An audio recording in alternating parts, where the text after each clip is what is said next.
बड़ी बात। विधायक मनोज पारस ने कहा कि मैं बहुत जल्द बड़ावर की रोड बनवाऊंगा, जिस पे किसान यूनियन प्रधान ने कहा कि अगर ये रोड नहीं बनती तो हम आंदोलन करेंगे, धरने पे बैठेंगे और जब तक ये रोड नहीं बनेगी जब तक हम उठेंगे नहीं। देखिए, पहले ये न्यूज़ देखिए। विधायक जी, जैसे वो मंडावर वाला रोड है, जो हमारी वेंकट हॉल जो है उसके सामने जो रोड निकला हुआ है, उसको लेके वहाँ की जनता काफ़ी परेशान है और लगातार वो वहाँ चेयरमैन साहब से भी अपील करती है, आपके पास भी आती है। उन्होंने इसको ये कहा है कि इस बार अगर नहीं होता है तो हम किसान यूनियन का साथ लेंगे, तो इस पर आप क्या कहना चाहेंगे? देखिए, इसमें किसान यूनियन आना चाहे तो उनका भाई जनता का हित है, वो अपनी बात रखें, लेकिन उसमें किसान यूनियन की जरूरत इसलिए नहीं है कि आधी हमने बनवा दी, अभी हमें मार्च में फिर पैसा मिल जाएगा, आधी फिर बनवा देंगे। और एक ये वाल जो आपने आदेश करे थे जब वो आए थे ना, लगवा दिए नहीं, उस ऐसा ना वो बंद कर योजना में भी डलवा दी है, लेकिन योजना से पहले अगर हमने अपनी निधि से जो क्षेत्र विकास निधि मिलती है उससे आधी सड़क बन गई है, उसके गेट तक आपने देखी है, गेट से थोड़ी सी रह गई है। अगर उस योजना में भी हमने भिजवाई है जो डूडा विभाग से बनवाई है, अगर उससे बनेगी तो, नहीं तो निधि से अभी मार्च अप्रैल में बनवा दें। जी, इस पे क्या किसान यूनियन का क्या कहना है इसका? इनके बगैर धरने का हमने आश्वासन दे दिया, बनवा दें अप्रैल में। जी, हमारे माननीय विधायक जी ने जो बात कही है, हम इनका आभारी हैं, हम इनका धन्यवाद करते हैं। लेकिन एक चीज मैं कहना चाहता हूं इस मंच के माध्यम से, खास करके भारतीय किसान यूनियन प्रधान के बैनर तले, कि जो मंडावर रोड है, हकीकतन अब किसान यूनियनों को यानी हमारे संगठन को इसके लिए सोचना पड़ेगा और हम तैयार हैं। हमने उस गांव में बिजली पानी दिला दिया जिस गांव में देश से जब से आजाद हुआ है, जब तक हम डीएम कार्यालय में बैठे थे हमने वो काम करके दिया है। और अगर हम आने वाले टाइम में अगर इन्होंने अपना वादा पूरा नहीं किया, हम धरना देने का काम करेंगे। जब तक वहाँ सड़क नहीं बनी, उठने का काम नहीं करेंगे। भारतीय किसान कौन सी यूनियन है? जो भारतीय किसान यूनियन प्रधान जो है, आप देख सकते हैं आपके सामने सभी लोग यहाँ पे मौजूद है। मैं भारतीय किसान यूनियन का जिलाध्यक्ष यशपाल राठी जी, अगर वो रोड नहीं बनती है तो मैं अपनी यूनियन के द्वारा वहाँ धरने पे भी बैठवा दूंगा। मंडावर रोड का जो मामला था, आज उसको लेके किसान यूनियन ने अपनी बात कह दी है और विधायक जी के सामने वाली बात रखी गई थी कि अगर ये रोड नहीं बनती है तो भारतीय किसान यूनियन प्रधान धरने पे बैठ जाएगा। अब देखना ये होगा कि ये रोड बनेगी या नहीं बनेगी। आज अब जो ये है, इसी चीज को लेके मैं सभी से, कीरतपुर वालों के लिए खुशखबरी है कि किसान यूनियन प्रधान जल्द धरने पे बैठेगा अगर मंडावर रोड नहीं बना तो। वहीं दूसरी तरफ आज सहारा हॉस्पिटल का उद्घाटन हुआ। कीरतपुर में मोतीचूर पे ये हॉस्पिटल खुला, ये भी देखिए। कीरतपुर में ये लोकेशन ज़्यादातर सभी को याद होगी। ये था अल्फा रेस्टोरेंट और मोतीचूर का जो चौराहा है उसके पास ये अल्फा रेस्टोरेंट था। यहाँ अब इसको बदल के सहारा हॉस्पिटल बना दिया गया है। जच्चा बच्चा केंद्र 24 घंटे अवेलेबल है। आईसीयू की सुविधा, ऑपरेशन की सुविधा, नॉर्मल डिलीवरी की सुविधा, तो प्राइवेट कमरे जो हैं वो भी अवेलेबल है। बहुत सारी चीज़ें हैं। आज इसकी ओपनिंग है तो लेके चलते हैं। आज इसके जो है किस तरह का रहेगा आपके लिए, क्या क्या चीज़ें यहाँ पे रहेंगी, तो ये देख सकते हैं। सहारा हॉस्पिटल आपके कीरतपुर में खुल गया है, तो आज इसकी ओपनिंग है। तो देख सकते हैं कि किस तरह से इसे बनाया गया है।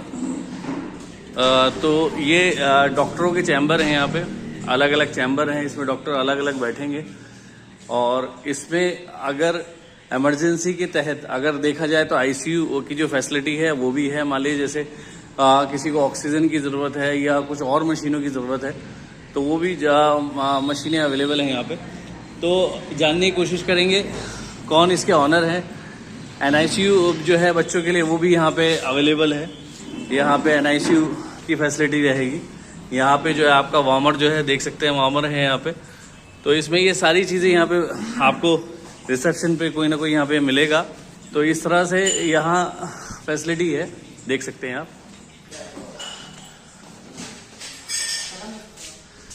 एक मिनट बताइए। इधर इस तरह से जो है ना रूम जो आपके बनाए गए हैं इधर से, जैसे अगर कोई एडमिट होता तो।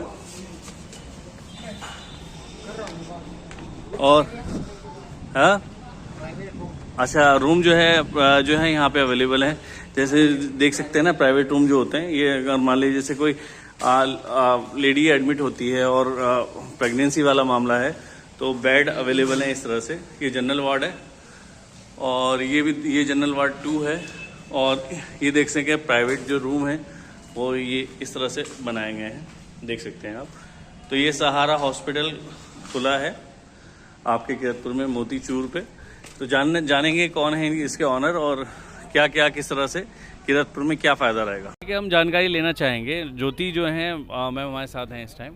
ये सहारा जो एक हॉस्पिटल जो खुला उसका क्या फ़ायदा रहेगा और अगर देखा जाए किरतपुर में लोगों को इसका क्या बेनिफिट रहेगा और जो डॉक्टर हैं वो कौन कौन है। पहला सवाल ये है कि अगर आपने जैसे ये हॉस्पिटल खोला है तो हॉस्पिटल खुलने से किरतपुर की जनता को, खासकर गरीब जनता को क्या फ़ायदा होगा?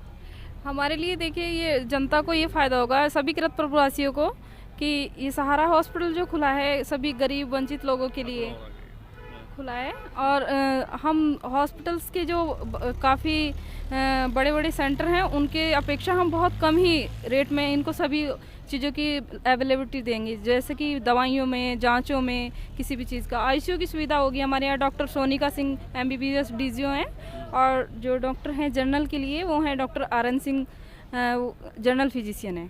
और जी हमारे यहाँ छोटे ऑपरेशन द्वारा डिलीवरी की जैसे सारी सुविधाएं हैं और जनरल में जितनी भी OPD की सुविधाएं होती हैं टोटल सुविधाएं मिलेंगी। अच्छा, देखा जाता है जैसे बिजनौर या बाहर जो लोग जाते हैं तो उन्हें बेड चार्ज के नाम पे बहुत ज़्यादा चार्ज लिया जाता है और चीज़ों के। एक गरीब आदमी अगर किसी एक हॉस्पिटल में एडमिट हो जाता है तो उसका ऐसा भी कभी कभी देखा गया है कि उसके कपड़े तक, घर बार तक बिक जाता है। ऐसे में अगर आपके यहाँ का बेड का चार्ज क्या रहेगा और चीज़ें किस तरह से रहेंगी? हमारे यहाँ बेड का चार्ज कोई ज़्यादा नहीं रहेगा, जैसे कि बाकी के हॉस्पिटल में 4,000-5,000 की अपेक्षा रहता है बेड चार्ज, तो हमारे यहाँ 1,500-2,000 रुपये में बेड चार्ज रहेगा और बहुत ही कम रेट में सारी चीज़ें अवेलेबल करी जाएंगी। पेशेंट की हर सुविधा को हम बहुत ही डीपली से देखेंगे। हर बीमारी के ट्रीटमेंट के लिए हम पेशेंट की बहुत अच्छे से रिकवरी देंगे दवाइयों द्वारा। तो कुल मिला के जो 24 घंटे की फैसिलिटी यहाँ पे रहेगी। और अगर मान लीजिए कोई बच्चा जो है जिसे वेंटिलेटर की ज़रूरत पड़ रही है तो वेंटिलेटर की फैसिलिटी है यहाँ पे? जी हमारे यहाँ अभी कुछ मशीनें हैं। अभी आने वाली 15 तारीख को हमारी कुछ मशीनें हमने ऑनलाइन बुक कर दी गई हैं, वो आ जाएंगी। वेंटी वगैरह की सुविधा अब हमारी 15 तारीख से कंप्लीट हो जाएगी। अभी हमारे पास जो वार्मर वगैरह हैं, बाकी की सब डॉक्टर जो हैं जर्नल में हैं वो डॉक्टर प्रमोद जी हैं, वो बच्चों के लिए पीडियाट्रिक में है। क्योंकि अगर देखा जाए अभी जैसे अभी वेंटिलेटर की फैसिलिटी नहीं है और ऑपरेशन करते हैं तो ऐसे में एम्बुलेंस की क्या सुविधा रहेगी? एम्बुलेंस की हमारे यहाँ सुविधा है, 24 आवर के लिए एम्बुलेंस हमारे पास अवेलेबल रहेगी। वो फिर निःशुल्क रहेगी या चार्ज रहेगा? नहीं, अगर हम देखते हैं पेशेंट अगर नहीं भी कर पाता, पर पेशेंट नहीं कर पाते कई बार, तो हम अपने से भी चार्ज कर सकते हैं, उसमें हमें कोई इशू नहीं है। उसके अलावा भी और क्या क्या चीज़ें और लेके आएंगे? जैसे डॉक्टर जो हैं, डॉक्टर कौन कौन आ रहे हैं? डॉक्टर लेडी डॉक्टर हैं, कितने लेडी डॉक्टर आपके साथ हैं यहाँ पे और कितने जेंट्स जेंट्स डॉक्टर हैं और क्या क्वालिफिकेशन है? क्वालिफिकेशन जैसे हमारे यहाँ डॉक्टर सोनिका सिंह हैं, उनकी MBBS DGO हैं और वो गायनो से हैं। गायनो डिपार्टमेंट पूरा लेडीज़ का जो है पूरा डिपार्टमेंट वही संभालेंगी। और जो जनरल में डॉक्टर हैं डॉक्टर RN सिंह हैं, जनरल फिजिशियन है, उस जनरल के पेशेंट कम्प्लीटली वही देखेंगे हमारे यहाँ। और पीडियाट्रिक के लिए डॉक्टर प्रमोद जी हैं एक, उनसे हमारी अच्छी जान पहचान भी है और डॉक्यूमेंट्स उनके सब कुछ। अच्छा, एक चीज़ और आती है कि जिस तरह से मेडिकल का एक खुद का ही एक मेडिकल होता है तो उसमें क्या होता है, जैसे जेनरिक और एथिकल जो मेडिसिन होती है उसमें लोगों को नहीं मालूम होता।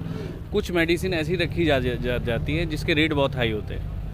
रहेगा यहाँ पे? नहीं, हमारे यहाँ पे सभी प्रकार की मेडिसिन अवेलेबल रहेंगी। देखो कुछ मेडिसिन ऐसी होती हैं कि रिजल्ट अच्छा होता है, मतलब कि मेडिसिन तो दोनों टाइप की रहती हैं, वरना पेशेंट को दोनों तरह से समझाना पड़ता है। देखिए, बट ये है कि मेडिसिन एथिकल ज़्यादा रखी जाएंगी हमारे यहाँ, जेनरिक मेडिसिन बहुत कम रहेगी। तो देख सकते हैं सहारा की स्टार्टिंग होने वाली है, तो आज ओपनिंग है। उम्मीद करता हूँ ये दोनों स्टोरी आपको अच्छी लगी होगी। अगर अच्छी लगती है तो चैनल को लाइक कीजिएगा, शेयर कीजिएगा। मैं मोहम्मद फराज किरतपुर।